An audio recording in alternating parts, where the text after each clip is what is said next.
Welcome to a new edition of the Neon Jazz interview series with Canadian jazz saxophonist Grant Stewart.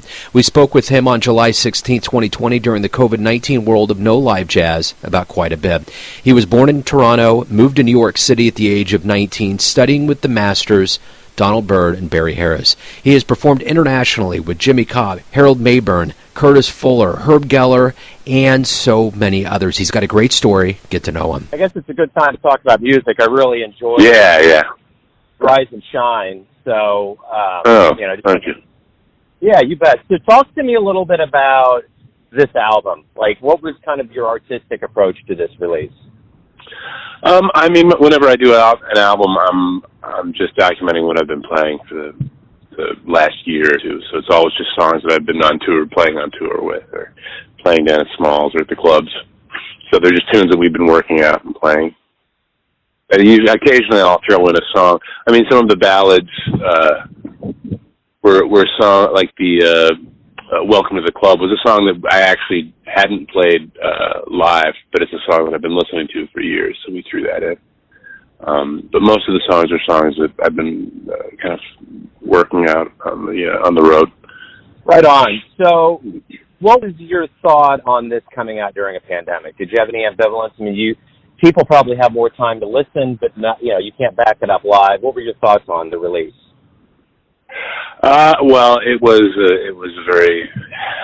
The timing of the release was horrible for the pandemic, and also because I lost my father a day after the release, so it was kind of not a good time for the release. So it was just a bad series of events coinciding there.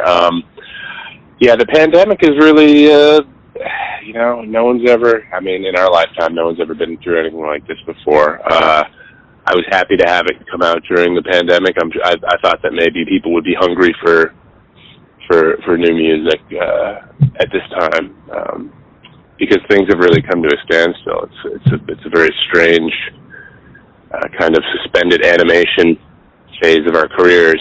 So we'll see what happens. Well, and speaking of, let's go back to early mid-March. What was your story about how you started realizing that this was going to become a total shutdown and there was going to be no live music?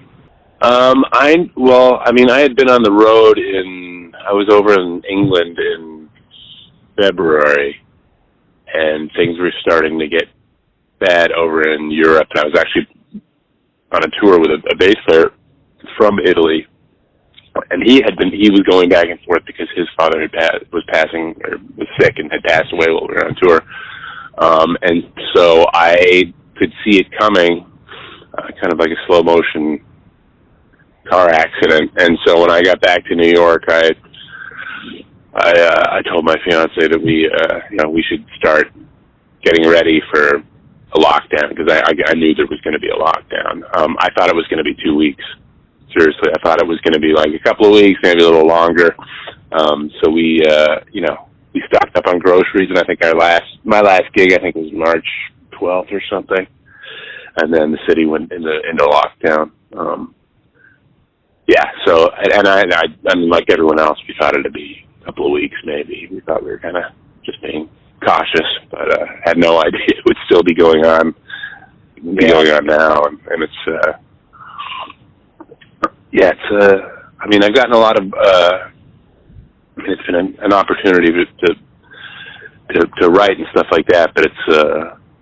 I really worry about the clubs, and unless New York State steps in and gives them some kind of rent relief, I don't see how they're going to survive.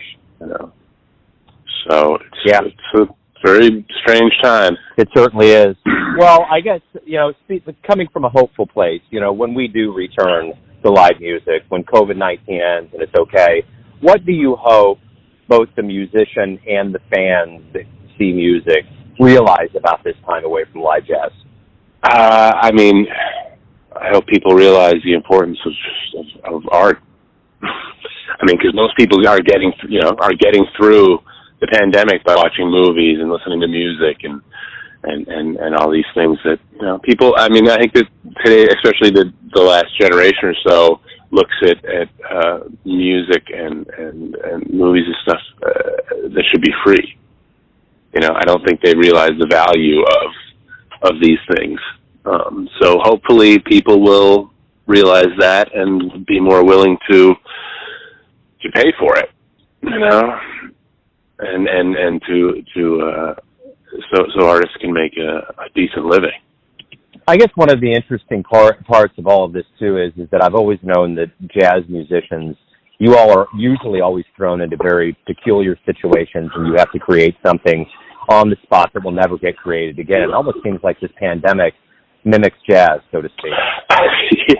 Yeah, I guess it would be a really hard song to play that made no sense. You have to make a whole place over it, I guess. An unending song with, yeah. I don't know. Yeah, we'll survive. I mean, you know, I'm actually I'm an optimist.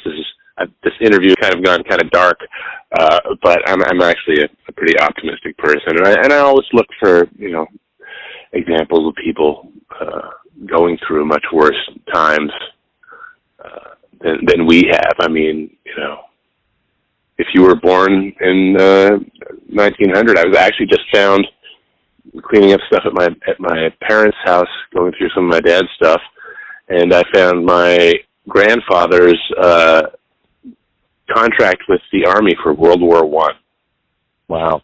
So he was born in 1893, which means that he was of age to fight in World War I, Spanish flu, World War I, you know, the Great Depression, then World War II. I mean, you know, it goes on and on if you were born at a certain time. We've been very lucky, you know, being my age or a little older, to not really have something, you know, besides 9/11 that is you know, traumatic and huge as a world war or something like that. So I consider us lucky, and I look to these people. These people continued.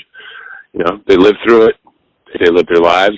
They thrived, and, you know, I mean, think of all the great things that happened between 1900 and today. So yeah, we can do it. I mean, I look at you know, a lot of people under horrible situations have created great art. So I guess that's the point that I was kind of trying to make about jazz. I think that jazz musicians are going to be in a pretty good position to kind of capture this time, come out of it, and put it into an artistic format that's going to be good for people, that's going to be healing and cathartic. Yeah, I hope so. I mean, the problem is just surviving. I mean, because our income is completely cut off. Unless you can teach online, you know, it's you know, I mean, I haven't played a gig since March 12th. You know, and I mean, that's how most of us make a good part of us. I mean, a lot of musicians now have teaching gigs, so they would be able to continue that online to a degree. But I mean, for me, I don't really teach, so I'm just a performer, and a lot of my money is made from touring, and that's, you know, shut down for now. So I mean, for, you know, I do write music. I mainly write classical music as well as I play jazz, but I compose. So it's been good for that. But as far as my jazz music goes, I'm very much performing is how I kind of work my stuff out.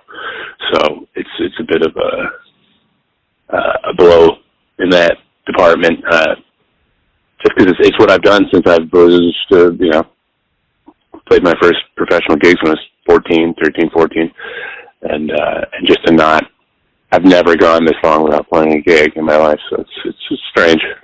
Well, man, I really love Rise and Shine. Anytime I get something from Corey from Stellar Records, Stellar Music, I'm always very excited. This has been a great album, so thank you for the music. Yeah, and good luck with everything. I'm sorry to hear about the passing, especially during a already trying time on the planet. Yeah, so. And he was a great musician as well, so it's a huge blow to the family. But he's, you know, a lot of the songs on there are songs that I learned from him, so he lives on in my music, for sure. Well, and that music always lives on forever. Anytime I ever do a retrospective on anybody. Like recently, it was Jimmy Cobb. It's like there's so much that he left behind.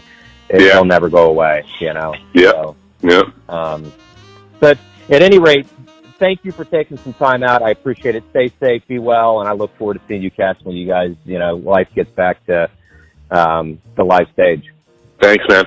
Thanks for listening and tuning in to another Neon Jazz interview, where we give you a bit of insight into the finest players in Toronto, New York, Kansas City, and spots all over the world, giving fans all that jazz. Thanks to Grant for his time, music, and story. If you want to hear more interviews, go to Famous Interviews with Joe Domino in the iTunes Store. Visit neonjazz at youtube.com, and for everything Neon Jazz all the time, go to the neonjazz.blogspot.com. Until next time, enjoy the jazz, my friends.